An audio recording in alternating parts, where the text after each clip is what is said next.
Well, hi, it's Pauline from PQW.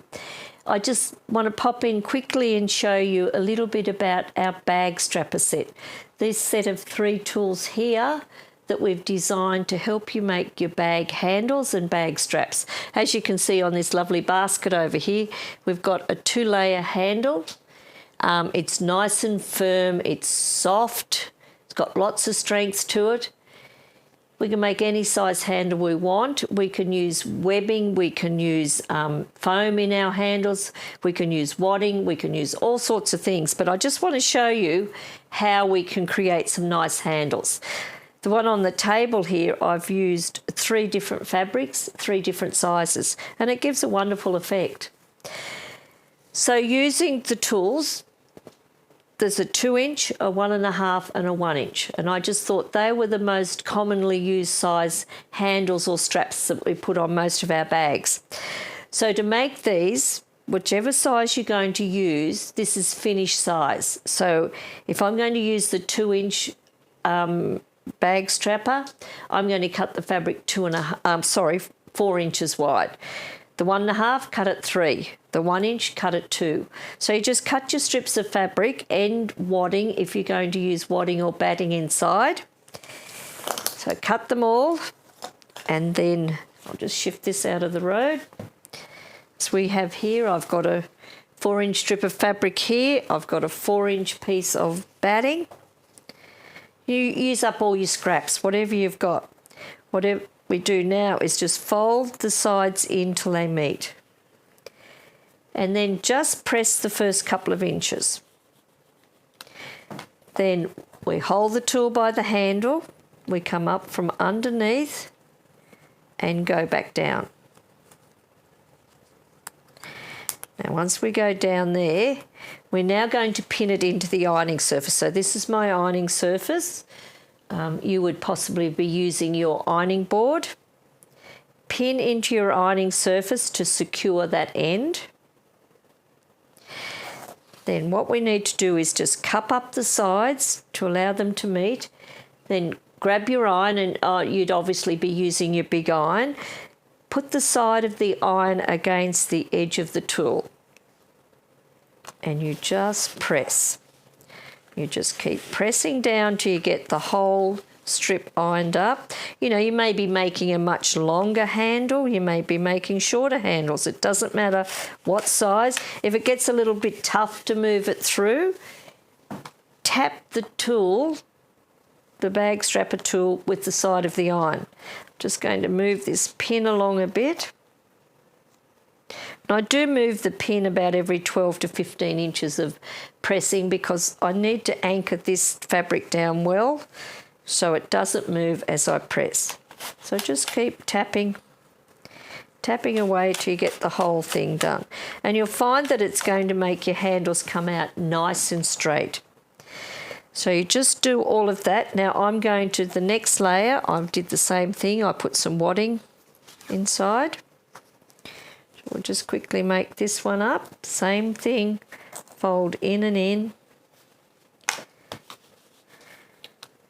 You don't necessarily have to put wadding in every layer, but I just think if you want to give your basket or your bag really good strength, the more wadding you add to it, the stronger it's going to be.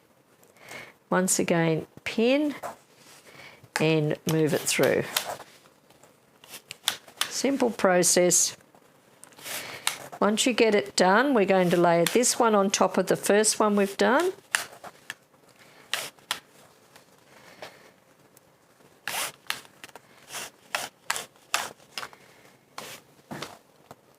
So now when I layer them together, you can see there, because we don't have to close the raw edges, we don't have to turn our handles through like a lot of things that we do.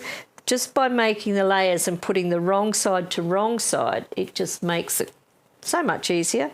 So now I'm going to use the Roxanne glue basted, and I'm putting little dots of glue all the way down here. You don't need a lot. And we're going to layer this over the top. And then I press with the hot iron. to set the glue. You can let the glue dry naturally, but it's probably going to take an hour or so. So if you want to get on with the job, glue it.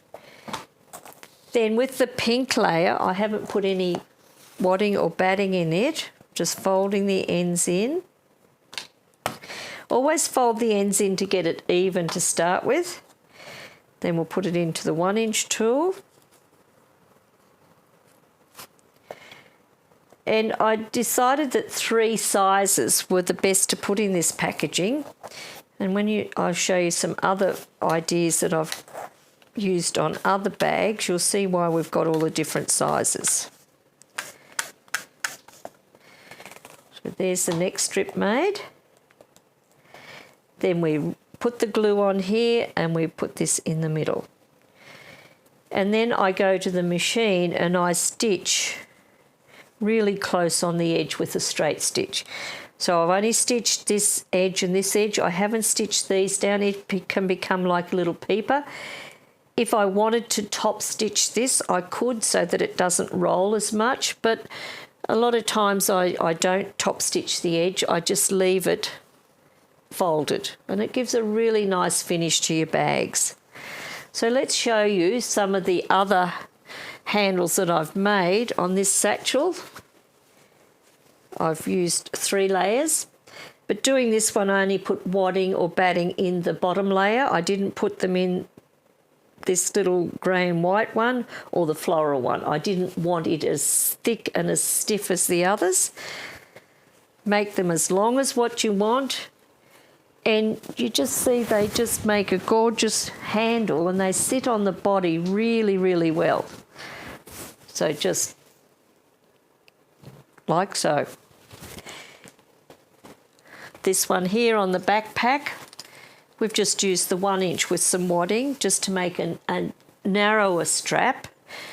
We can then put it through the buckle and we can make it adjustable. Nice for your backpacks.